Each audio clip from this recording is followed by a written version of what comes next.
Hello all welcome back to our channel. This is Raj Kumari and today vlog ఏంటి అంటే చాలా ఎగ్జైటింగ్గా open చేసి ఉంటారు నాకు తెలిసి. ఎందుకంటే తమ్నైల్ చూసి ఓపెన్ చేశారు కదా అందుకనేసి.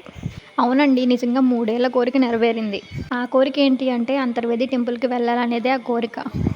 మేము పిఠాపురం నుంచి మార్నింగ్ 6కి స్టార్ట్ అవుతే అక్కడికి వెళ్ళేసరికి మాకు 9:30 అయ్యింది. ఇదేంటి అంటే ఆన్ ది వేలో గోదావరి బ్రిడ్జ్ అండి.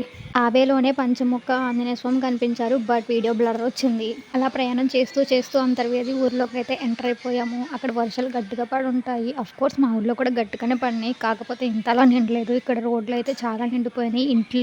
ఇంటిల్లోకి వెళ్ళాలి అన్నా కూడా వాళ్ళకి దారి లేనంతలా మునిగిపోయి ఉన్నాయి రోడ్లు అయితే. అండ్ టెంపుల్ ఎంట్రన్స్ అయితే ఎలా ఉంది. మేము వెళ్ళింది October 26 సండే.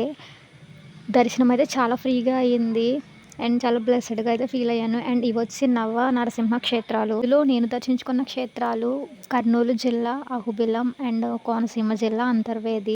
అమ్మయ్య, ఫైనల్గా నేను అనుకున్న కోరిక అయితే నెరవేరింది. ఇంకెందుకండి లేట్, మీరు కూడా వచ్చి ఈ స్వామిని దర్శించుకొని ఈ అద్భుతాన్ని మీరు కూడా ఎక్స్పీరియన్స్ చేసేయండి. ఈ యొక్క టెంపుల్ వచ్చి కోనసీమ జిల్లా అంతర్వేది నరసింహస్వామి టెంపుల్. ఆగండి, స్కిప్ చేసేయకండి.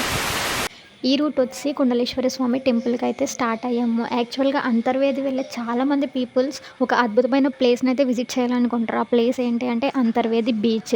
దీని స్పెషాలిటీ ఏంటి అంటే గోదావరి నది నుంచి వచ్చే వాటర్ అండ్ ఈ బీచ్, ఈ రెండు కూడా ఒక ప్లేస్లో అనేవి మీట్ అవుతాయంట. సో ఆ వ్యూ అనేది చాలా క్లియర్గా కనిపిస్తుందంట, చాలా బ్యూటిఫుల్గా కూడా ఉంటుందంట.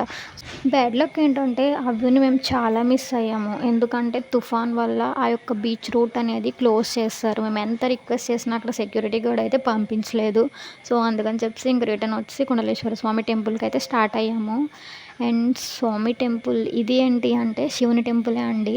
అండ్ ఎంటర్ అవ్వగానే ఇలా శివుని విగ్రహం కనిపిస్తుంది. లోపలికి టెంపుల్ అయితే చాలా చిన్నగానే కనపడుతుంది. బట్ స్వామివారు అయితే చాలా పవర్ఫుల్ అంట. దీన్ని మనం దక్షిణ కాశీ అని కూడా పిలుస్తాము. ఎవరైనా కాశీ వెళ్ళాలనుకుని అది ట్రిప్ క్యాన్సిల్ అయితే కనుక ఈ స్వామి దగ్గరికి వచ్చి స్వామి కాశీ వెళ్ళాలి ఆశీర్వదించండి అంటే కంపల్సరీ కాశీ వెళ్తారంట. గుడిలో స్వామివారు అయితే ఈ రూపంలో దర్శనం ఇస్తారు. అండ్ దర్శనం కంప్లీట్ చేసుకొని అక్కడ అన్న సందర్పణ పెట్టారు. అక్కడ భోజనం చేసి రిటర్న్ బ్యాక్ అయితే వచ్చాము. Thank you for watching.